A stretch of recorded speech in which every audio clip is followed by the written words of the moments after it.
So it's Wednesday night, the fight's over. Matt's banged up, but so is the other guy.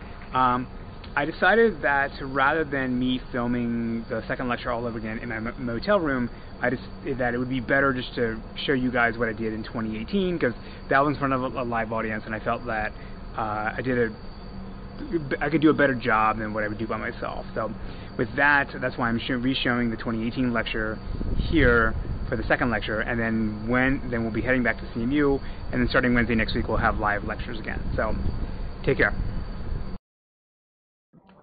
Today's lecture is on advanced SQL, and by advanced I mean going beyond what you may or may not already know about basic SQL.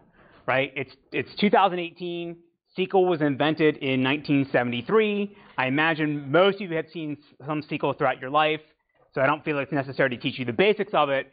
So I want to spend time actually talking about the more complicated or interesting things you can do with SQL. Right?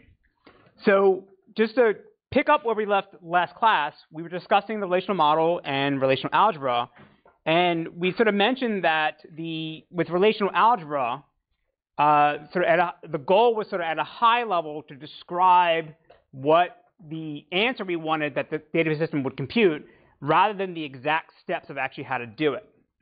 So the way to think about this is like, say we want to sort our data. If to tell the data system exactly what to do, we have to provide it, with the quick sort or bubble sort algorithm. But with a high-level language or a declarative language, we just say, hey, we want you to sort this. We don't care how you actually do it, but this is the answer that we want. And we'll see this throughout today's lecture and then going forward throughout later in the semester. Right, this is one of the advantages of using something like SQL or declarative languages. We don't have to tell the data system exactly how to do things. It can figure it out on its own. And that frees it up to figure out what the most optimal way it is to actually execute the query that you want to execute based on the data that you have and the hardware that's available to you. So we'll see this later on when we talk about the query optimizer, but the query optimizer is this complicated piece of machinery inside of a database system that's going to take our SQL query and convert it to the most efficient plan. And we'll cover how they actually do this later on, but I will say is that if you get involved in doing research on query optimization or just help working on query optimizers, you can get a job yesterday, because this is the one thing that all my friends at database companies email me about over and over again. Do I have any students that do query optimization? We've had some, and they all go off and do awesome jobs. This is the one thing that everybody wants, because it's really hard to do. So that's not the focus here, right? Just in the back of your mind, we'll see examples as we go along where a query optimizer could try out different things to try to come up with different plans. But we'll discuss how you actually do query optimization later on. So the history of SQL, as I said, goes back into the early 1970s. So you may notice that I say SQL. Some people say SQL, right? The part of the reason I say SQL is because, not that I was alive in the 1970s, but the original name of the language was actually spelled out S-E-Q-U-E-L, SQL. Right? And this was invented by IBM as part of the System R project, right? And so it stood for the Structured English Query Language.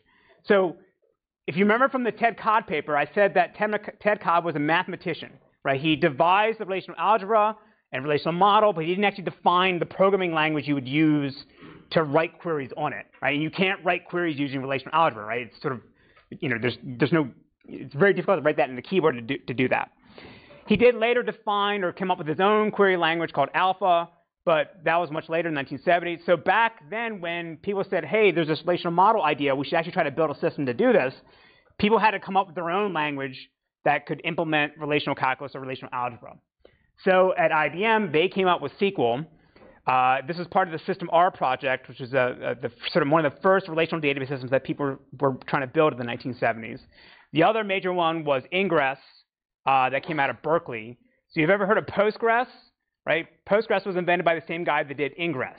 So it's called Postgres, as in post-Ingress, the thing that came after Ingress. So the Ingress guys had their own language called Quell. And this was developed by one of my advisors, Mike Stonebreaker. He claims it was much better than SQL, and the IBM guys didn't know what they were doing. Of course, most of you have probably never heard of Quell, right?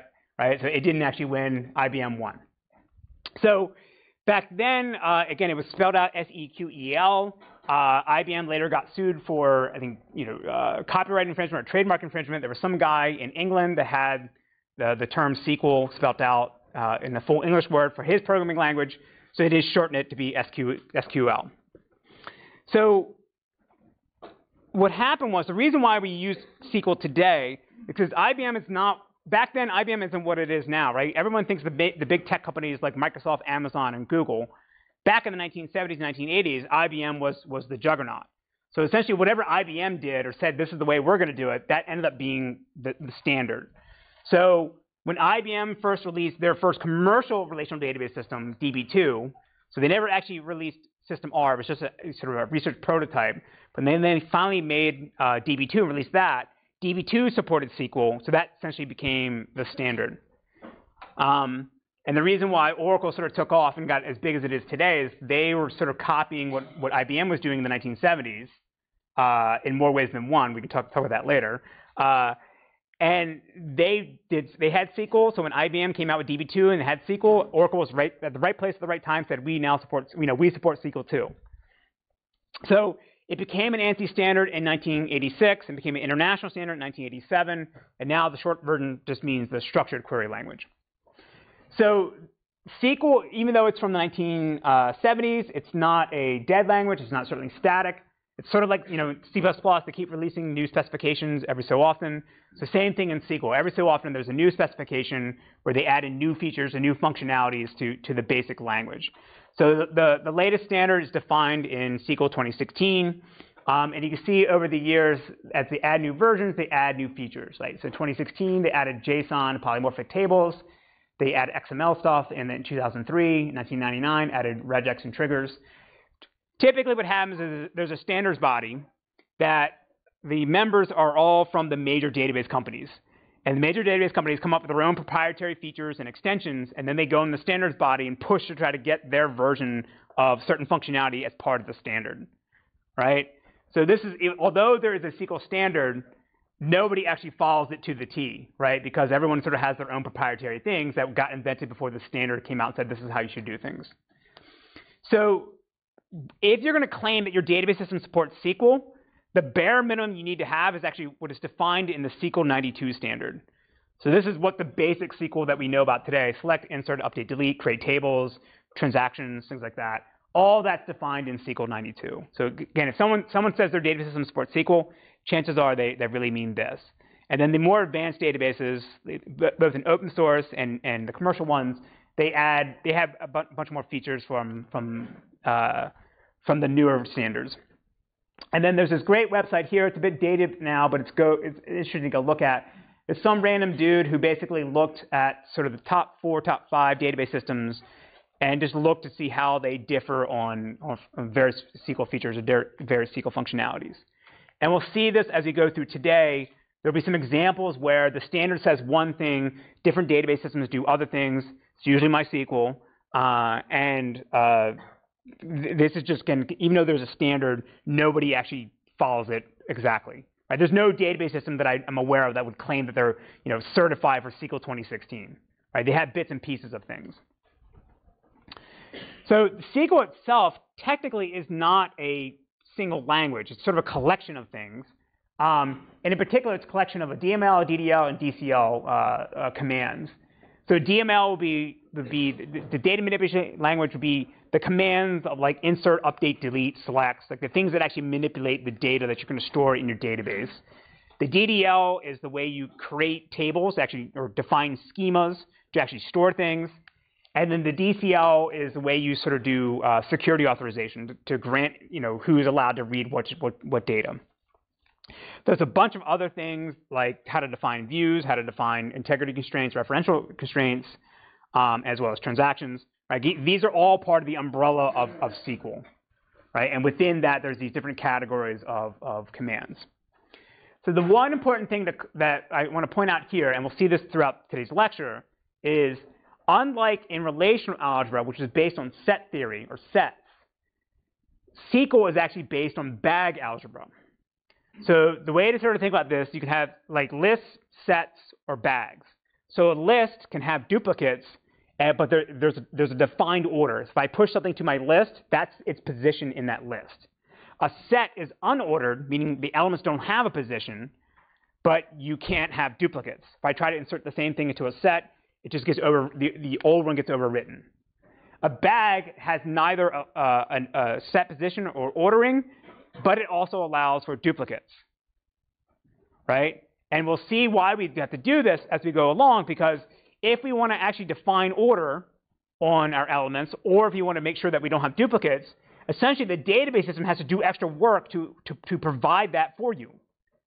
And so the idea is that only if you explicitly ask the database system to provide you ordering or provide you to remove duplicates, it won't actually do it. And this will actually make things be more efficient. All right, so the outline for today is we're going to cover aggregations, group bys, a bunch of operations on strings, dates, and times. Then we'll have to do output control. And then the more complicated things will be nested queries, common table expressions, and window functions. So for homework 1, you'll need to use all of these except for the window functions, right? Because you're going to be doing homework 1 on SQLite, and only actually the latest version of SQLite as of last week just added support for window functions. But everything else, SQLite should be able to support. Oh, OK. All right, so for this, we're going to use a sample database comprised of 3 tables. So it's it's a mock university. So we're going to have a student table where students have student IDs, names, logs, and GPAs. We'll have a course table with course IDs and name. And then we'll have an enrolled table where we have a again, foreign key reference from the student table and the course table, and along with the grade that the student got in the class. All right? We'll use this as our running example as we go along. All right, so the first thing we talk about are aggregations, right? And these are pretty simple to understand. It's basically a function that you define in the output list of your select statement that's going to take as input multiple tuples, a set of tuples, and it's going to compute some kind of aggregation on top of that and produce a single result, right? So the SQL 92 standard defines average, min, max, sum, and count. And again, think of this as like, in case of count, you're going to take a bag of tuples as the input, and you're going to count the number of tuples there are. And that you're going to produce a single output that has that count, right? So again, so this is what's in the basic standard. The later version of the standard and in other database systems, they'll have other things like median, mode, standard deviation, right? They'll have different kind of aggregates, and some of them actually allow you to define your own aggregations as well. So let's look at an example like this, right? So say we want to just count the number of students in the student table where the login ends with @CS. I'll cover what like means later on, but essentially it's just looking for a wildcard here, right? So the most important thing to remember about aggregations is that the aggregation can only appear in the output list of the select statement, right? So I have it here in this, it's saying this is I want to produce as the output. I can't have it in these other parts here, right? Because it doesn't really make sense, right? Because you're computing aggregation after you've sort of applied a filter to figure out what tuples actually match your where clause. But the thing to point out here is that in the case of count, again, we just want to count the number of tuples. The login field here doesn't actually mean anything, right? Because we're just counting the number of tuples. It doesn't matter whether, what the login actually is at the point after we do the filtering. So we can rewrite this just to have a star, right? The star is a special, special keyword in SQL that basically says all attributes for the tuple. We can go even further and say we can actually replace the star with a 1, right? Count the number of tuples by just adding 1 every single time, right? So this is a good example where we have 3 different queries that all produce, are semantically the same, they produce the same result, but the database system could choose different flavors or different variations of this in order to derive that answer. And some of them may have different performance differences. This one's pretty simple. So most data systems will be smart to realize I don't need to copy around the login here. I can just replace that with a 1. Right? Most systems will do that. But for more complicated things, it may not always work. We actually can combine multiple aggregates together in a single query. So say for this one, we want to get the number of students and their average GPA where their login ends with @CS. Right? So now you see I've combined average GPA and count in my output list for my select statement, and then it'll produce my result like that. Right? Pretty straightforward. I can also add the distinct keyword. to tell it to only count the distinct elements or values of attributes for my tuples. So this is saying count the number of unique students with unique logins from the student table where the login ends with @cs. Right? And so I have the distinct inside of the count. Now this one's sort of nonsensical too in some ways because presumably no two students can have the same login login account, otherwise you'd have problems. But in other cases, you can apply the same kind of thing for other scenarios, and it would work the way you want it to work. Right? And in this case here, we produce the same result. So the one thing that now you maybe want to try to start doing is now that I'm start doing aggregations, I want to get additional information about my data outside of just what I'm computing in my aggregate, right? So say that I want to get the average GPA of the students that are enrolled in the course, and I want to know what that course ID was, right? So in this case here, I've now added the course ID to my output list outside of my aggregation, right? Does anyone take a guess what would happen here? Would this work or not? Raise your hand if you think it would work. Raise your hand if you think it wouldn't work. A few of you. Why? Because there's no real way to group there isn't a single CID to that whole. Correct. Yeah. So what he said is there's not a single course ID for all my tuples that I'm computing my average on, right? It's all the students that are taking all the different classes. What course ID do I actually put as the output, right? So the SQL standards say this is actually undefined, and most systems you actually will get an error with this. We can actually test this, right? So in this, there we go. I have three terminals set up. All right, so this is running a machine back in my office. I have 3 panels. The top one is Postgres. The bottom one, or the middle one is MySQL, and the bottom one is SQLite. So it's much easier for me to type from this machine here, so I can log into that. Right? Okay. So the query was we wanted to select, where was it? Get the average GPA of students enrolled in each course, right? So select average SGPA, E course ID from enrolled as E, student as S, where E student ID equals S student ID. Right? So Postgres says you can't do this because, as he said, the course ID, and I'm highlighting here so you can't see it. So the course ID is not defined, it's not part of the aggregation, right? So it doesn't know which course ID you actually want.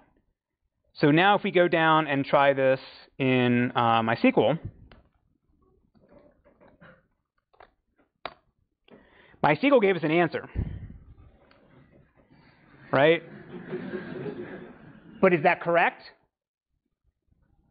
No, right? Because what course ID did it pick? It picked a random one, right? And then now we can try in SQLite, same thing. SQLite gave us a different course ID. So you see they both computed the correct average, but they chose a different course ID, right? And just because I know the MySQL guys watch these videos and complain, I will say that, so this is running MySQL so MySQL traditionally allowed you to do loosey-goosey things like this, right? So this would be running it what they would call traditional mode, but you can set the SQL mode to be more strict. So now if I run that same query, it throws the same error that Postgres did. So by default, these MySQL 5.7 would now throw errors. In older versions, they didn't do that, right? Okay. So the way to fix this is to do group by. So with group by, what's going to happen is now we're going to define how we want to essentially bucket together the tuples in our output based on one attribute, and then now we can then compute the aggregation on the tuples in each bucket, right? So again, what I wanted to do was get the average GPA per course. if I add now in my group by clause, I add the course ID, what will happen is when I first execute the query, this is essentially what I would see after the join. But now with the group by clause, I'll combine together the tuples based on the course ID. And then for each of these, now I'll compute my aggregate. Right? And now I can group them by course ID, and that corresponds to the buckets I generated from before. Right? So we have to use group by if we want to extract information about the aggregations we're computing. Right?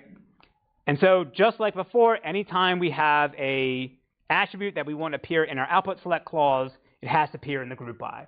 So here, the student name, we're trying to throw that in our output clause. It won't work because it has to be in our group by clause. Now this one is sort of, again, nonsensical. It technically corrects SQL, it'll produce the result, but from a human standpoint, we know it doesn't mean anything. Like, what does it mean to group by course ID and then the student name to compute the average GPA? Right? The student's GPA is going to be their GPA.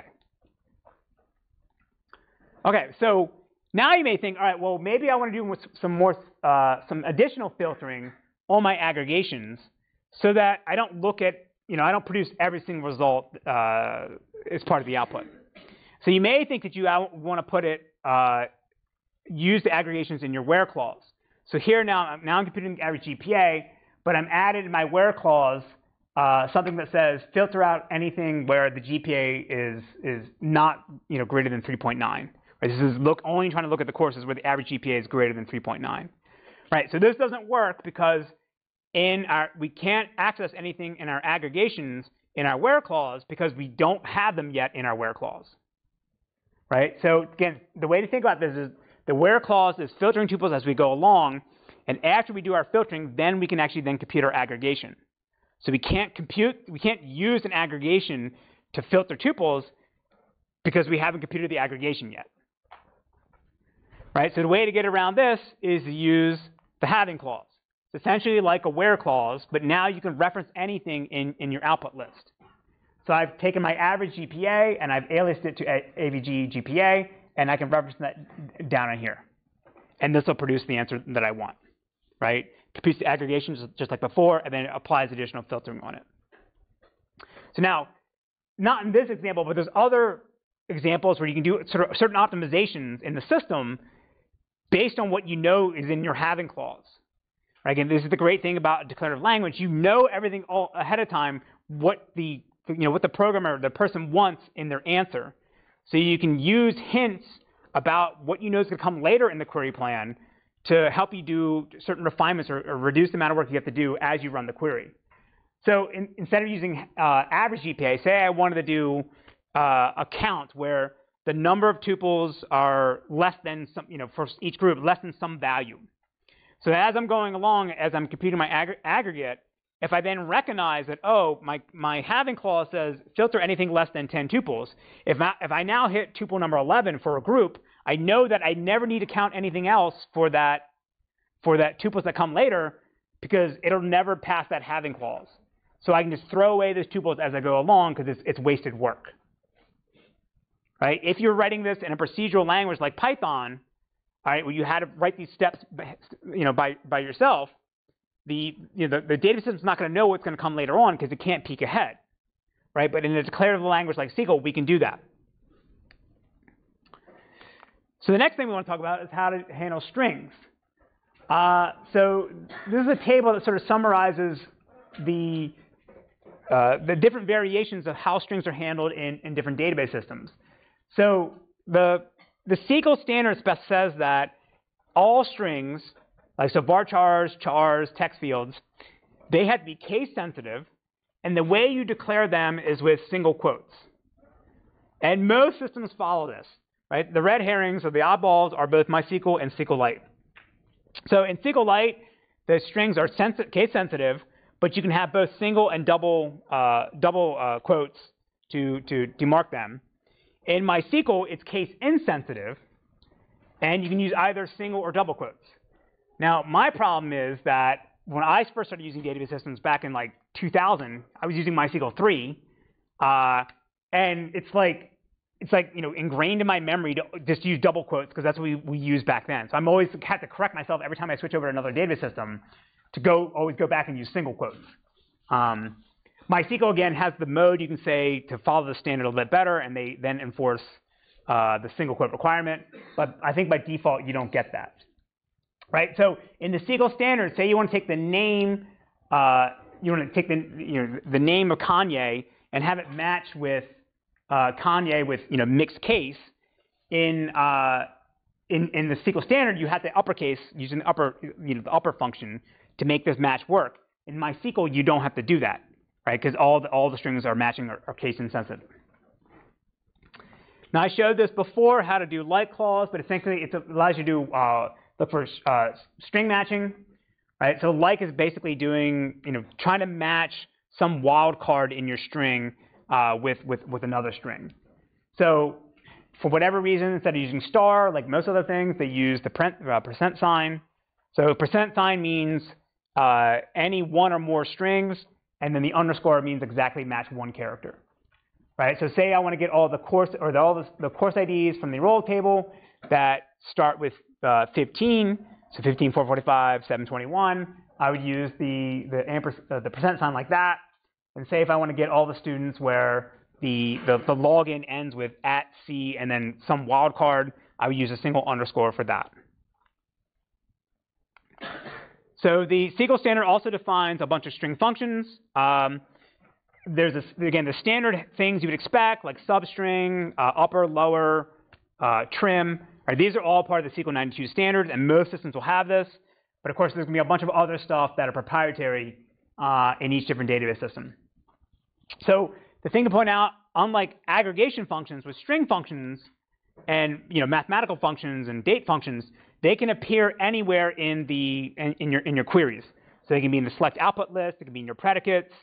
Right? They don't always have to be in the select portion. They can be in your having clauses. So here we have the first query is going to take the name and take a substring and just get the first 5 characters. And then the second one we showed before of doing matching, where the uppercase version of the student name begins with KAN. So again, string functions are for the most part the basic ones will be pretty much standardized across all systems. Where things get weird is when you want to start doing concatenation. So the SQL standard says that you use 2 double bars to concatenate 2 strings together, and most systems follow this.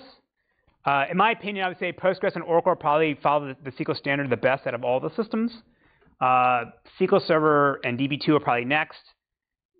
SQLite, then probably MySQL is the worst. So you want to say to concatenate the student name and add @cs to it. Use double bar in the SQL standard. In SQL Server from Microsoft, you use the plus sign. In MySQL, they don't have the plus sign. They don't have the double bar. They only have this concat function, where you basically define as the input parameters the things you want to concatenate together. They have something else that's kind of weird too, where you can actually have, if you don't put anything between 2 string literals, that'll concatenate them together. So to show you what I mean by that, so here we have MySQL. So I can do something like this: ANDY space PAVLO. Right? Nobody else does this, as far as I know. Let me double check that before I lie to you. Let's try it in. Yeah, Postgres doesn't like it. SQL Server doesn't like it either. Right? Only MySQL does that. All right. So now where things get really, really bad is when you have date and time functions. Right? So a date basically again just records the timestamp without the time. Timestamp is the time. Now they vary on the granularity of the time they may be tracking. Sometimes it's in seconds, sometimes it's in milliseconds, or something even more fine-grained than that. But where things get wonky is how you actually start manipulating them and extracting information from them, right? And so the syntax for all these different systems can vary wildly. So for this example, what we want to do is I want to show you how to do what I would consider a seemingly easy function or easy operation. Get the number of days from today to since the beginning of the year. And we'll see how to try to do this on these 3 different systems, okay? So the first thing is that we want to get maybe what the current time is. I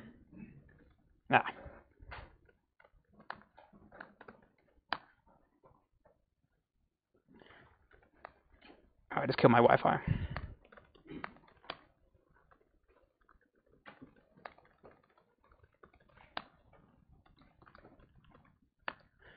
Okay, back. Okay. All right. So the SQL standard defines a now function. Can everyone see that or no? In the back, guys, can you see it? Okay, cool. So you call now, and it gives you the current timestamp. So we can do that in MySQL, and we can do this in SQLite. But you can't do it in SQLite, all right? So, all right, so there's another way to do this. They have another function called current timestamp, right? Except Postgres doesn't have it, but they have the keyword current timestamp. MySQL has the function, and it has the keyword. All right, SQLite. Who says it has the function? Raise your hand. Some. Who says it has the keyword? All right, it's mixed. All right. They don't have the function. They have the keyword. All right. Again, simple thing like what's the current time? It varies. All right. So now again, what we want to do is we want to count the number of days since the beginning of the year. All right. So as a building block, what we can try to do is maybe just get what the number of days is from today. So in this query, what I'm doing is I'm taking a date listed here as a string, right? So I'm taking the string for today's date and converting it into a date, and then I have the extract function, which will extract out the day field of the date, right? So as expected, you get 29, right? We can try that in the other guys. It gives you 29. They don't have it, all right? So, but now we can see that, like, all right, well, if I can cast a string for the date into a date, what happens if I just subtract them, right? Right. So I'll take today's date and subtract it from the date from the beginning of the year. And in Postgres, we get it, 240 days, right? MySQL, 728. I don't know what that means, right? Like, it's not like 240 times 2 or some multiple of it, right? It's a number, right? It ran, but it's not what we want, right? So now let's try it in SQLite. SQLite gives us 0. Okay. So it works in Postgres. So now we got to figure out how to do this in MySQL. Well, so what we can do is we try to extract the day from. So maybe we take that 728 we had before, right? And we extract the day from it, see what that means, right? It came back with 28. So that's not really what we want. So the way to do it actually is a bit complicated. What we're going to do is we're going to convert the dates into Unix timestamp, which is the number of seconds since the Unix epoch, which is like some January 1st, 1970, right? And now we're going to have the number of seconds from the current date, the number of seconds since the beginning of the day. We subtract them, right? And that gives us the number of seconds between now and the beginning of the year. And then we're going to divide that by 60 seconds times 60 minutes times 24 days, right? We got 240, right? Turns out, though, after I did this the first time, there's actually an even easier way in MySQL. They have a simple function called dateDiff, and that produces, the same answer, right? SQLite, foreground. Let me try to make this a little bigger. There you go. In SQLite, they don't have dateDiff. You can't subtract days with each other. The way I figured out to do it was convert the current timestamp to the Julian calendar, which is the number of days since 437 BC or 4,370 BC, And so you subtract the number of days since that time with the number of days at the beginning of the year, and you get roughly 240, right? All right, and we can cast it to an int, and we get 240, right? So these are three super widely used database systems that all differ on some basic functionality of doing date and time, right? Actually, a quick show of hands. Who think, of these three ones, which one do you think is the most popular, most widely deployed database system? Raise your hand if you think MySQL. About a quarter. Raise your hand if you think Postgres. Even less. Raise your hand if you think SQLite. Even less. The answer is SQLite. So a few years ago, we had Richard Hipp, the inventor of SQLite. So SQLite is amazing.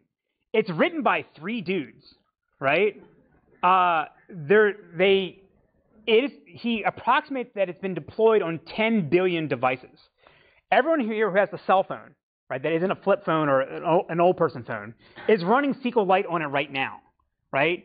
A lot of desktop applications, like Photoshop and Illustrator, they run SQLite on the inside, right? SQLite is everywhere. He said that also, too, every single AOL CD, if you know what that is, all right, back in the early 2000s when the internet was sort of new in the US, there was a company called America Online, and they'd mail everyone CDs for 10 hours free on the internet, right? Every CD that they mailed out, hundreds of millions of them, had SQLite running on it, right? SQLite is the most widely deployed database system. It's everywhere. And here's the most crazy part. It's public domain. He gives it away for free. Right? I mean, Postgres and MySQL are open source, but like it's MySQL, Oracle owns it. Oracle owns the copyright. There's no copyright on SQLite.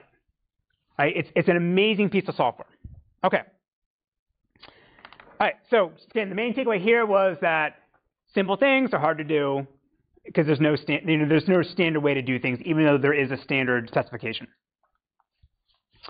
All right. So now maybe what we want to do is instead of having the in my examples, I had the terminal open. Every time I ran a query, the output got printed back to me in my terminal. But maybe what you want to do is keep all the data you generate from a query, keep that inside the database system so you can use it in subsequent queries. Right? This is way more efficient if your query is generating a lot of output. You don't have everything sent down to your laptop and then push it back up to do more queries on it. So you can do output redirection to tell it to say, hey, don't print it out to me, write it out to this location. So one thing you can do is you can take the output of query and you can write it into another table, right? And so in the SQL standard, you can use into, and this actually will create the table for you on the fly. So whatever is produced as the output of the query, right? Again, this is declarative. The data system already knows what the schema is of the table, so it knows, in this case here, what the type is of this output is going to be. So it knows how to define a table that can handle those types. Right? So into basically takes the output of select and writes it into a table. In MySQL, you have to use the create table, and then inside of it, you define your select statement. You can also have it output data into an existing table. And for this, you use insert into, which looks a lot like the create into or the create table from before. And then instead of having the value clause, you actually just have a select statement just to tell it, hey, get this data and write it into here. So the important thing about this example versus the previous slide, this is about writing tables into tuples into tables that already exist. So that means that whatever the type, the number of attributes and their types that are produced by the select statement, whatever table you're writing it into has to match that. Right? If the select statement has four columns and your table you're writing into has 3, the data system will throw an error and says, I can't write into that because the attributes don't match up. Now, where things get weird is when you start having constraints that are on the table you're trying to write into, and the select statement actually violates those constraints. So let's say that I have a primary key on my table that says I can't have any duplicate student IDs, and then my insert query here tries to start inserting duplicates. Some database systems will throw an error immediately as soon as it sees the duplicate, and no tuples get written. Some of them will just keep going and ignore the ones that failed. Other ones will insert the ones that succeeded and just ignore the ones that failed, or maybe just crash right away, right? So again, the SQL standard says this is the syntax to use, but how the systems actually implement it will vary widely. in addition to output redirection, we can also do output control. So remember I said at the beginning, SQL is based on bag algebra, meaning it's unordered. But there's many times where you want the ordering in your output clause. And so to do this, you add the order by clause. Right, so you're just basically specifying how to sort the results that are being generated by this query. So in this example here, I'm going to sort the tuples from the enroll table based on their grade. And by default, even though I don't specify whether I want ascending or descending, the default in SQL is that you get ascending. Right? You get output like this. But I also can add additional attributes to my order by clause to do more complicated things. So in this case here, I want to do my order by grade in descending order, and then after that, I sort them based on the student ID in ascending order, right? And I would get output like this. Now, the important thing to point out here also too is that unlike in the group by clause, where any attribute that I want in my output list had to appear in the group by clause, in order by you don't have that restriction, right? And it actually goes both ways. In this case here, I'm sorting by the grade, but the grade isn't part of the output, right? It doesn't matter, right? It knows how to find the data that it needs as it's processing the query and do whatever sorting operation that you want to do on it. I can also do more complicated things. I can put any arbitrary expression in my order by clause as well. So I can do order by 1 plus 1, right? And that's still valid. It knows how to handle that. Another common thing you want to do is limit the number of tuples that are produced in your output, right? And of course, there's a limit clause for this. You basically specify, it says, for all the results of my query, only provide me back some number of them, like 10, right? And this is very common for things like, if you say like search results, you'll see it show just 10, and then you click the next button to go see the next 10, right? This is being controlled by limit and actually offset. So limit just says limit the number of tuples. Offset is going to tell you that at what offset of the number of the tuples you're producing as your output should you skip before you start figuring out how many you should limit. Right? Again, if you think of a web page to show you 10 results, you click next and see the next 10. They're using a limit with an offset to make that work. Now, because it's unsorted again, there's no guarantee that when you click next, if you're using an offset, you're going to see, you're definitely going to see different tuples, because that's another invocation of the query, and the results may be different in different order the second time. So in this case here, you would combine that with an order by clause so that you're guaranteed to go, see the first 10 followed by the second 10 and so forth, right? And there's optimizations you can apply whether or not you have an order by clause if you have a limit clause. So if I don't have an order by clause and I have a limit, I know that as soon as I see 10 tuples, I'm done. I don't need to go look at anything else. If you have an order by, then you have to see everything ahead of time to sort it. Then you can apply your limit and your offset. All right, so again, I consider that somewhat basic SQL. In previous years, I actually skipped all this, but I think it's important maybe to go over it a little bit because you have to understand this for the homework. But now we want to talk about the more complicated things. This is what I would consider advanced SQL. So the first thing we want to talk about is nested queries. So the way to think about nested query is basically allowing you to specify queries inside of queries, right? And you can take the output of one query and use that as the input of another query, right? So think a simple example like this. I'm doing a select. I want to get all the names of the students that are enrolled in at least one course. So I have my outer query is defined based on the student table. And then inside of that, I have an inner query that's just going to get the student IDs from the roll table, right? So we could write this as a join. This is sort of another way to actually do this.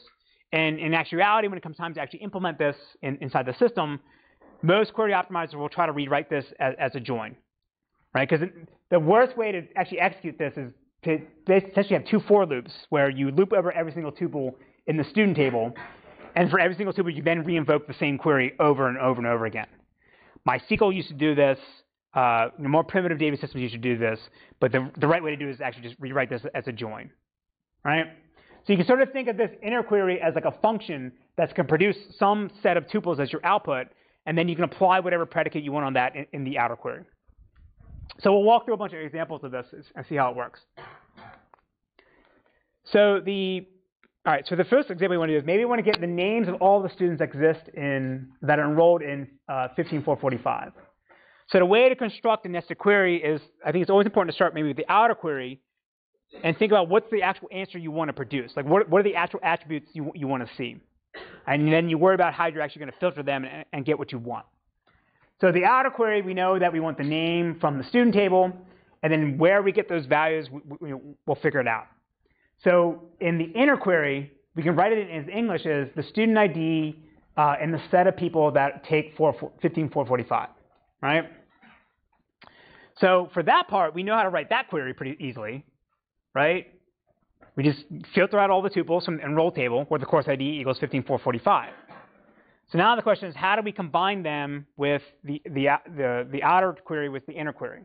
Again, we can rewrite this very easily with a join, but for our purposes here, we want to see how to do it as a nested function. So for this, we can use the in operator, and we do a matching on the student ID.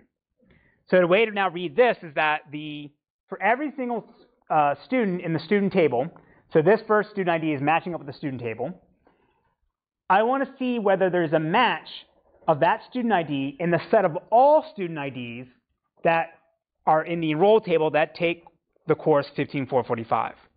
So we execute the inner query, we produce the set of all student IDs, and then for every single tuple in the outer query, we check to see whether it exists in that set. Right? And again, this shows you why I was saying before, the stupid way to execute this is for every single tuple in the outer query, re-execute the inner query over and over again. Right? That's stupid because we only need to produce the inner query once, and then we can reuse it for every single tuple in the outer query. So I showed how to, in that example, I used in. There's other operators you can use. So all basically says that every single tuple that's in my inner query must satisfy my predicate. Any means at least one of them needs to. All right. So in is essentially the same thing as equals any. Right? Is there any tuple that it equals what my predicate or what my tuple attribute is checking? And then exist says at least one row is returned. I don't care what it matches. I just care what to see whether a tuple got produced as a result. So we can rewrite our example before of getting all the students in 15445 like this. Right? Instead of using in, we say equals any. So now you read this as the student ID from the student table. Check to see whether it equals any tuple that exists in the set of student IDs that are produced from the enroll table, right? Now, the nested queries don't have to only appear in the where clause. They actually can appear anywhere, right? So I can rewrite the same query like this, where now I have my nested query in the output of the select statement. So this is a good example. This is essentially reversing what I did before in terms of what tables we're going to access.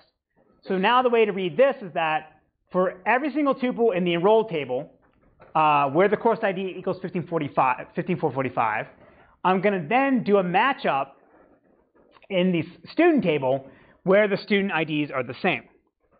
Right? This is essentially doing a join inside my output of my select statement. Right? Because now this student ID is being referenced here from this student table, and that student ID is being referenced in there. Right? This is another good example. Again, I'm essentially reversing the order of how I process my tables, right? And they produce the exact same result, but they may have different performance characteristics based on what my data actually looks like. It may be the case that this is actually faster to go through the enroll table first instead of the student table, and therefore we could rewrite it if we wanted to choose one versus the other. And a good optimizer could do this for you. Okay? All right, let's look at something more complicated now. All right, say we want to find the student record with the highest ID that's enrolled in at least one course, right? Seems pretty simple, but let's think about how we actually do this. So the first approximation would be something like this. Select the max student ID along with the student name from the joined enrolled and student table where the student ID in the enrolled table equals the student ID in the student table. Will this work? Why? Why not?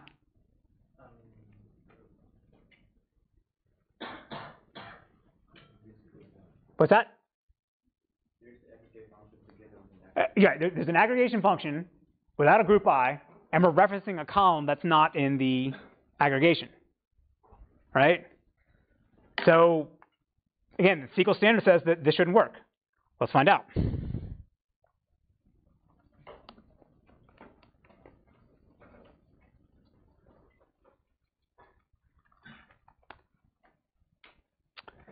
All right, so again, we have, I got to disconnect. Postgres at the top. So we run our query here. Again, Postgres adheres to the standard. It says exactly as he said. So you have student ID, student name appears, but it's not a part of a group by, so you can't use it, right? In MySQL,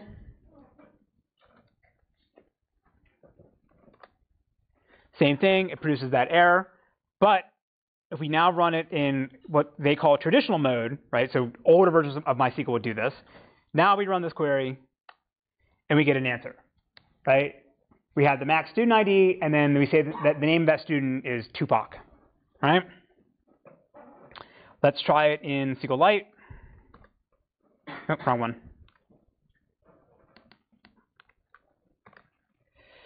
It produced an answer. It also produces 53688 as the max student ID, but it says that student belongs to Justin Bieber, right? And actually, I don't know what the right answer is. Let's see here.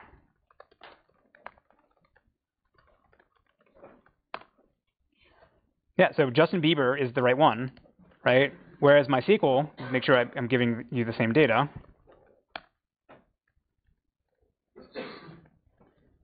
Right?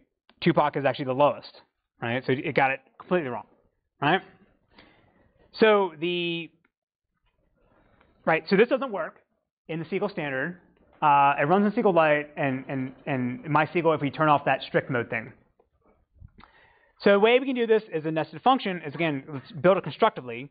So we know that we want the student ID and the name as the output, but it's the where clause that we have to figure out. And this one basically says that we want to get a matching tuple that is greater than every other student ID that's in our table, right? So we know the inner query should be basically the student ID from the enroll table. We can be a bit more sophisticated, maybe put a distinct there, but it's all the same. But now we need to figure out how to match the student ID from the student and the outer query, the student ID from the inner query. And for this, we can use greater than equal to all, right? It has to be greater than equal to because we want to make sure that we match ourselves, the student that does actually have the highest one, right? We can rewrite this in other ways, as expected, right? We can rewrite it with the in clause like that and actually compute the max student ID in the inner query. Right now, basically, this is saying match the student ID that is the max student ID produced from the enrolled table, right? We can go even further. We can rewrite the inner guide to be like this, right? We do an order by in the student ID and just rank them in descending order and then do a limit 1. So some systems will actually just rewrite this one to be a max anyway. Just scan everything, keep track of which one's the max, and then produce that as the final output. Don't even bother doing sorting, right? Again, same query rewritten in different ways. One more example. We're going to find all the courses that have no students enrolled in them. So we take our outer query as a select on the courses, and then we know our inner query basically says we're going to find where they have no tuples in the enroll table. So for this one, we want to use not exists. It basically says we don't want to match anything in our inner query. And all we need to do that for the inner query is just grab every single tuple. And here now we're actually matching up the course ID in the inner query with the course ID from the outer query. So you can only do this in one direction. So if you're the inner query, you can reference the outer query. If you're in the outer query, you can't reference the inner query, right? Unless you pipe it out or redirect it to a table. So any questions about nested queries? Again, they're very powerful. Many times you cannot write what you want to write in a single query without using nested queries. Yes? Can you kind of think of inner queries as like a nested for loop? Her question is, can you think of an inner query as a nested for loop? Yes, but no. So we'll see. For loop has a notion of like ordering. it's really a set, right? So all those operators like in, exists, any, those are just trying to say for the entire set of tuples that are in the inner query, check to see whether any of them matches. You're not really iterating over every single one. You can think of the outer query as sort of as a for loop because you're iterating every single tuple, but then the set portion, the evaluation of the inner query is always at sort of at a bag or set level. Make sense? Okay. Window functions. So window functions are, I would say they're new, but they're like 10 years old now, so they're not brand new. A lot of systems don't support them, but the major ones do. So a window function is sort of like an aggregation where you're going to compute some function on tuples, but rather than doing it on a subset of the tuples and collapsing them down into a single result, you sort of do this in a incremental fashion or in a moving fashion, and then you still produce the tuple as the output, but along with the value that it produced from the window function, right? So the basic syntax is like this. You have the function name, and then you have an over clause. So the function name will be our aggregation functions and other special window functions we have, which I'll show in the next slide. And then the over clause defines how we actually want to slice up the data, right? This is sort of like combining together the aggregation and the group by, but in a single clause. So the function is like the aggregation function. The over is like the group by. So the aggregation functions will be all the things in the SQL standard that we talked before: min, max, average, count, sum. The special window functions can do things like introduce a row number to the current row, so to keep track of the tuples that's being output and then marks them with what order they're coming out. And then rank would be the order of the position of a tuple if we're doing sorting. All right, so say what I want to do is I want to go do a select over the enrolled table, and I want to produce all the tuples as my output, but I want to just mark them with the row number of the output. Right, so I have my row number function, and then for my over clause, I just leave that blank. And then what I end up with is a result that looks like this. Right, I have all the data that I had before, but now I have this special column here, row num, that's just again the order of the tuple that it was produced in the output. So sort of like I compute my entire query, and then I do my window function to go over the results, and then I add in whatever the computation that I want to generate. So just like a group or aggregations, we can combine things together or group them together.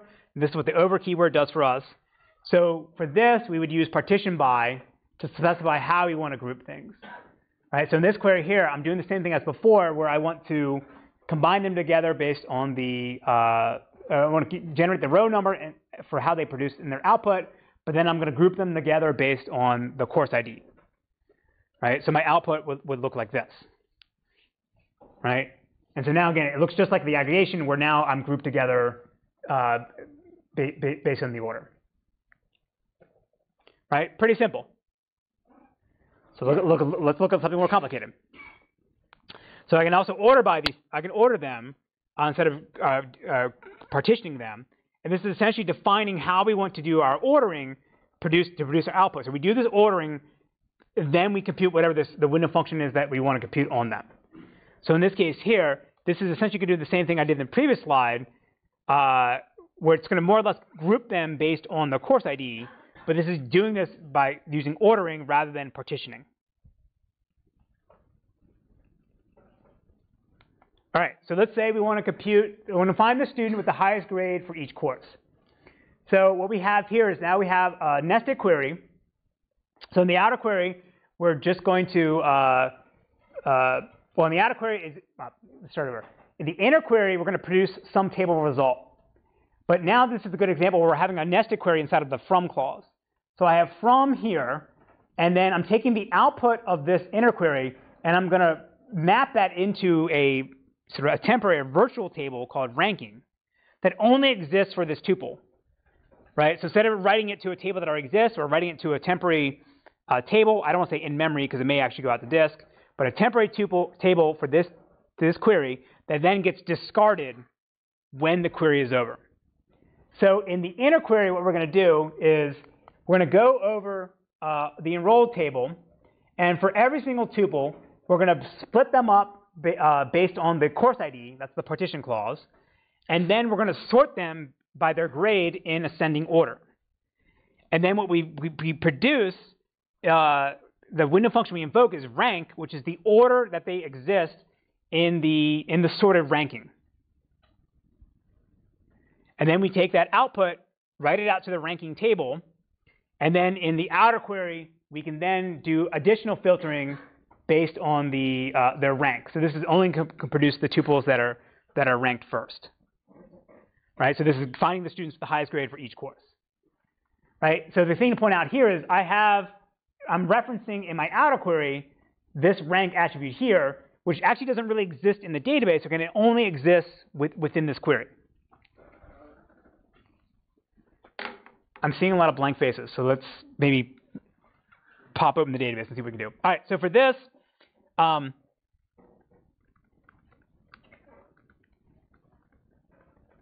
so Postgres is the only one that actually supports this. MySQL 8 supports window functions, and the newer version of SQLite supports window functions, but for simplicity, we'll just do in Postgres. All right, so this is the query that we had before, right? Let's break it up and make it and just do the inner query first, and that way it'll be sort of easier to understand, right? So we'll just go back and run this now. So again, what this is going to do is going to go over the enrolled table. It's going to partition each record based on the course ID. So you see that here where 15445 appears first, then 721, then 826. And then now within each of these partitions, it's then going to sort the tuples based on their grade in descending order. Or sorry, in ascending order. So B comes for C, A becomes for C, and then there's nobody else taking 826, so the B is by itself, right? So that's how we got that output in the form that we defined. So now the rank function is going to be computed based on where each tuple appears in the sorted output list.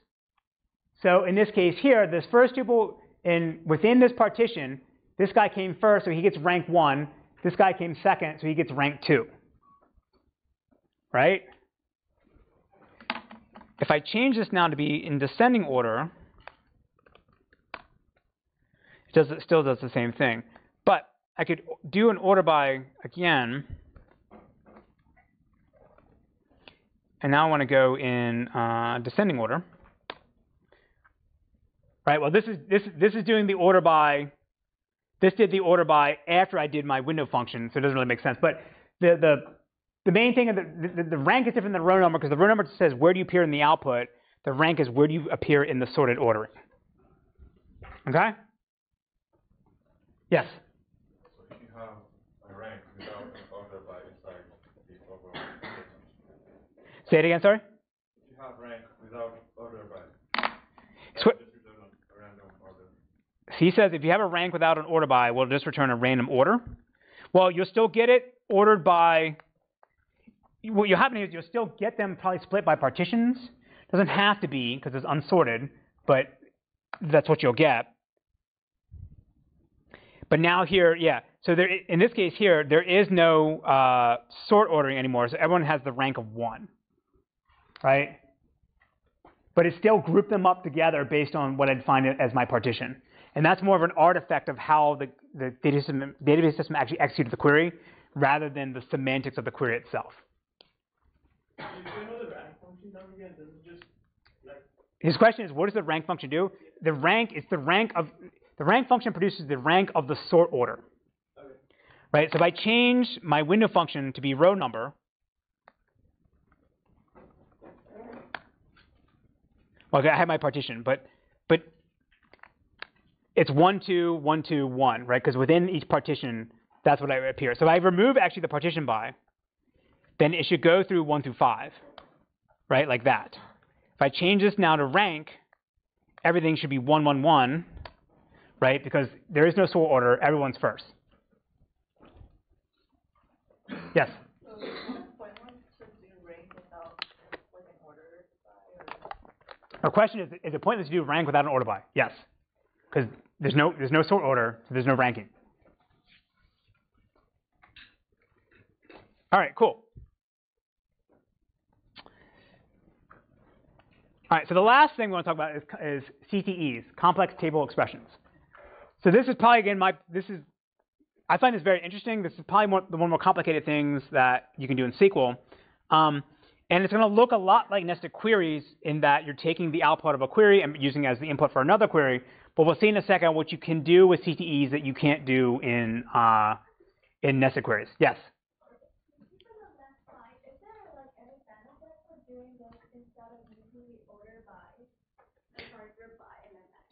So her question is, in the case of this, is it this particular query or just in general?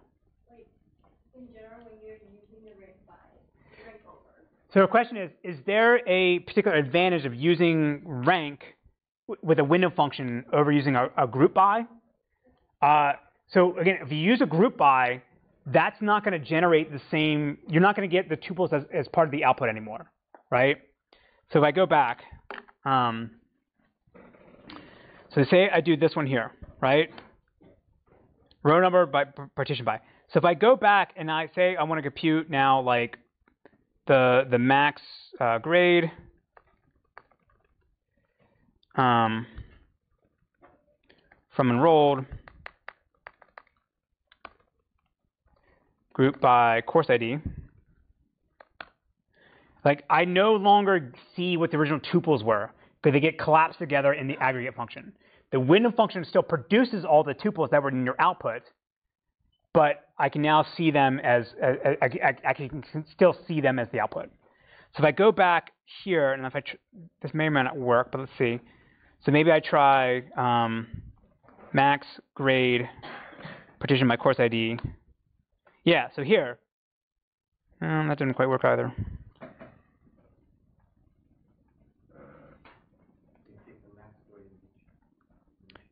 What's that? Picking. Oh, you know what? It might be.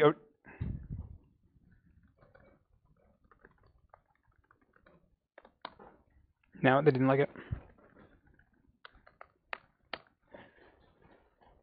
There's the rank. Oh yeah, because I'm an idiot. Sorry. Yes, it did work. What I wanted is min. Yeah. So the highest grade at 15445 was a B, right? So I still see my original tuples. I still see one student got a C, one student got a B, but the max for that group was B. So I didn't lose the original tuples. Now, you and your application code have to derive meanings from this output to get the one field that you want. But this allows you to, again, still keep the tuples in a way you can't with a group by. That's a good question. Yes? Can you use row number after using order by? This question is, can you use row number after you use an order by? So something like this, right? And then maybe order by. Oh yeah, sorry, that's why. There's the as rank. So let's do this. Row num. Oh, I'm an idiot. Sorry, no one can see this. Or can you? Yeah, sorry. My screen shows one thing, this shows another, and that shows this. Okay, we're good. All right. Right? Now, if we remove the partition by, and now we can maybe put descending, right? So now we'll get 5, 4, 3, 2, 1, right? Actually, I was thinking about just replace the rank in the original one with the row number. Replace the rank with the row number. What do you mean? Yeah, so like you said, like over, in there it should be like a partition by and order by in the over parentheses, and then you just change the rank to row number. Let's do this online because I want to get to CTEs because you need it for the homework before we keep going. Okay, we can try it afterwards. Okay. All right. So CTEs, the way it basically is going to work is that you're going to have we introduced this with clause. This with clause is like a query that's going to execute before your regular query. So we have with, and we're defining the name of our CTE, and then we have our as clause. And whatever is inside of the parentheses after the as, the output of that query would then get sort of mapped to the name of our CTE, and then in the select query that comes below it, can reference it just as if it was an existing table, right? So in this case here, what will happen is I generate a CTE that invokes the query select one, right? Selects don't have to have a from clause. This just produces a single tuple with a single attribute with the value 1. And then the query at the bottom just select star on it, and just outputs that single tuple. So I can start doing more complicated things. I can now bind the name or the output columns from the queries inside of the CTE to given names, and then I can reference them by that name down below in my statement at the bottom. So this CTE produces a single tuple with 2 attributes with the values 1 and 2, and then these get mapped to the name column 1, column 2, and then in the select statement below, I can just add them together. Right? Pretty straightforward. So let's go back and try to do that example we did before, where we want to find the name of the student with the highest student ID that's enrolled in at least one course. So for this, I have my CTE, and inside of that, I'll do my max on the student ID on the enrollment table. Again, that produces one tuple with that max student ID. And then down below, I can do a join where I'm going to reference the CTE that was generated above me, and I just combine together the max ID that came out of this, which is defined here, with my student ID, and then that produces the one tuple that I want. Right? Again, this is another example of how to do the same query, at a high level semantically the same query, just written in different ways. So now you may be saying, well, how is this any different than a nested query? Right? Well, the answer is you can do recursion in a common table expression that you can't do in a nested query. So bear with me here, but this query is going to produce a sequence of numbers from 1 to 10, like a for loop, right? So now we have with recursive, we have the recursive keyword, and then inside of our CTE definition, we're going to do a union between a single query that produces the value 1, right, a single tuple with a single attribute 1, and then we're going to union that with another query that actually references ourselves. So in here, we're going to invoke on our own CTE, and then we're going to take whatever the counter is that's produced by this and add 1 to it and produce that as the output. Right? And we keep running this until our where clause actually gets tripped up, where we try to go above 10, and then now we stop producing tuples, so now we have the answer that we want that we can then reference below in our CTE. Yes? Union, it's basically a union, right? It's union with duplicates. Union by default, union without duplicates. Union with duplicates. Union without all keeps duplicates. Union without all removes them. Might be the way we can test that though. Okay, so let's do this in Postgres. So so this is the one query this is the query that I showed you, right? And we produce the list of tuples, right, with a single value, 1 to 10, right? Let me try to kill this. All right, is that better? All right, but you have to be careful about CTEs with recursive because, again, because you can essentially have infinite loops. So in this query here, I no longer have that counter where it's greater than 10 or check any tuples where they're less than 10. This will run actually forever.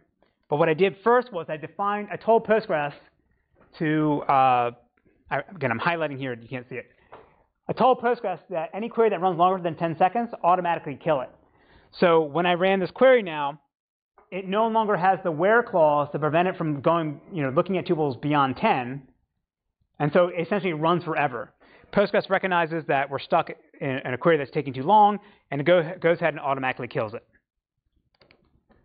Yes? Can you explain what the point of the select one is? So select one just does this, right? So now if I do select one, union, all, select one, right? I get like that. So if I think I remove the all, yeah, you get it removes duplicates, right? So union all will give me everything. So essentially what's happening now is I'm calling my CTE and say whatever tuples you have in the current value, take the output and then add 1 to it. Here, right? The +1 there. So this is invoking on our source CTE called source. For every single tuple in there, take its output, add 1 to it. So in order to get that tuple, it has to go then invoke the CTE, which then produces back 1. Okay, and then it produces 2 and then takes that. Yeah, yeah. What will happen if you don't write the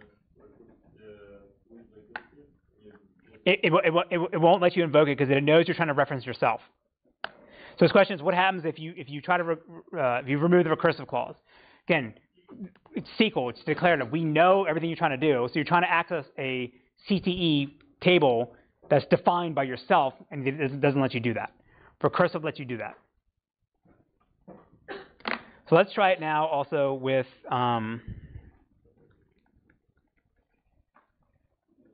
let's try it by removing the union all and see what happens. The all part. And it still produces the correct answer. Yeah, so you don't need the union all, right? So in this example here, again, I'm synthetically generating a table that has a single value of 1, and then I invoke a query to get that tuple and add 1 to it, but then it generates a new tuple, which then I can then invoke again and add 1 to that. And I keep doing that until I don't produce any more matches, right? Because essentially the recursion ends because I've reached my limit of 10. Yes? Why isn't there any duplicates if you're using union all? Like if you're using union all, the first recursion you have 1 in the table, and then you do a recursion, you get 1 and 2, and then the third recursion you should have 2 and 3. So it's 1 and 2 and change, so there must be duplicates. So this question is, why are there not duplicates? Because the first time you'd invoke it, you would have 1. The second time you invoke it, you would have 1 and 2. Let's do this offline. Let's walk through it. Because again, we're out of time. All right. Yes, quick. Is this a common use case? Like, do people use CTEs recursively very common? His question is, do people use recursive CTEs? Is that very common? Yes, absolutely, yes.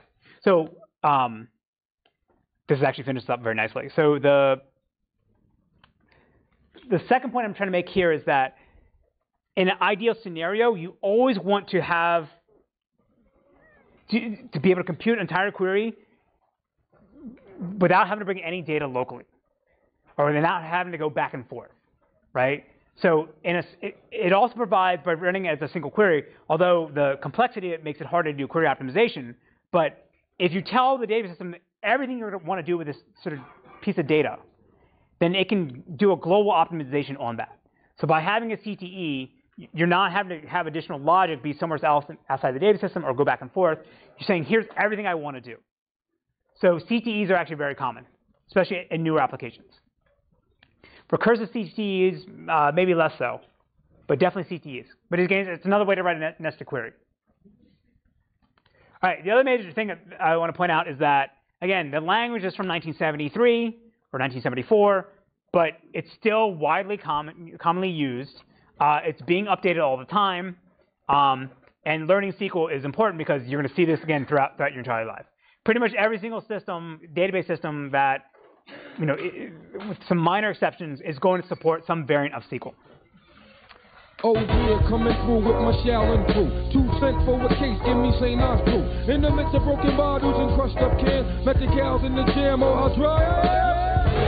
It's with St. Nas in my system. Crack another, I'm blessed. Let's go get the next one and get over. The object is to stay sober. Lay on the sofa. Better yet, down my shoulder. I'll be champ, stressed out. Could never be son. Ricochet jelly, hit the deli for a cold one. Naturally blessed, yes. My rap is like a laser. laser beam the bullets in the bushes. Say not still a canteen. Crack the bottle up and say nah. Sipping through gold, you don't realize the drinking ain't only to be drunk. You can't drive, keep my people alive. And if the thing don't know you from a can of pain.